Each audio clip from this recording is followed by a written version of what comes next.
കൊല്ലം corporation Kadappakada ഡിവിഷനിൽ ഇത്തവണ കടുത്ത മത്സരമാണ് നടക്കുന്നത്. ഇടതുകോട്ടയിൽ നിന്നും കഴിഞ്ഞ തവണ ഡിവിഷൻ പിടിച്ചെടുത്ത BJPയും ഒരു പകരം വീട്ടലിനൊരുങ്ങി UDFും.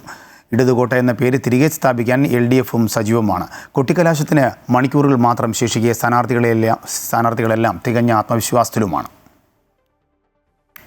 കഴിഞ്ഞ തവണ കൊല്ലം കോർപ്പറേഷനിൽ BJP നേടിയ 6 സീറ്റുകളിലൊന്ന് കടപ്പാക്കട ഡിവിഷനിലേതായിരുന്നു. ഡിവിഷൻ നിലനിർത്താൻ BJP ഇത്തവണ കളത്തിലിറക്കിയത് പ്രവീൺ കുമാറിനെയാണ്.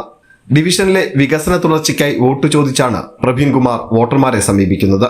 പണ്ടെങ്കും കാണാത്ത ഒരു ആവേശമാണെന്ന് BJP എന്ന് പറയുമ്പോൾ ഏകദേശം 10 വർഷങ്ങൾക്ക് മുമ്പ് നമ്മളൊരു ചേട്ടനുമായിട്ട് വോട്ട് പിടിക്കാൻ പോയപ്പോൾ അന്ന് കണ്ട മുഖങ്ങളല്ല ഇന്ന് നമുക്ക് ഏത് വീട്ടിലും എന്ത് ആ വീട്ടിൽ അങ്ങ് അടുക്കള വരെ ചെന്ന് കയറി ചെല്ലാൻ പറ്റുന്ന ആ ഒരു അവസ്ഥയാണ് ഇന്ന് ഓരോ BJP പ്രവർത്തകനും അഭിമാനിക്കാൻ പറ്റുന്നത്. എന്നാൽ അത്ര ജനങ്ങളുമായിട്ട് ഇടപഴകി 55 ഡിവിഷൻ കൊല്ലം കോർപ്പറേഷനിൽ നേരത്തെ ഉണ്ടായിരുന്നു.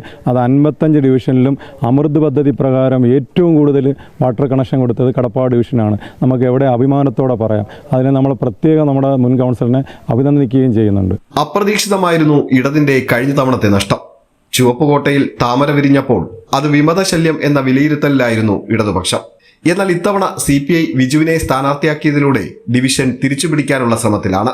കഴിഞ്ഞ പ്രാവശ്യം സ്ഥാനാർത്ഥി നിർണയമായി പാർട്ടിയിൽ ചില അസ്വാരസ്യങ്ങൾ ഉണ്ടായിരുന്നു.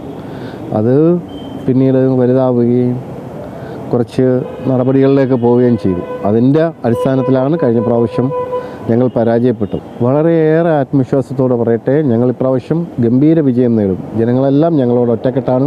കഴിഞ്ഞ 5 വർഷം ഇവിടെ വളരെ കുറച്ച് വികസനം മാത്രമേ നടന്നുള്ളൂ. UDF ആകട്ടെ ചരിത്രം മാറ്റിയെഴുതാൻ അഡ്വക്കേറ്റ് A സന്തോഷിനെയാണ് ഇത്തവണ മത്സരിപ്പിക്കുന്നത്.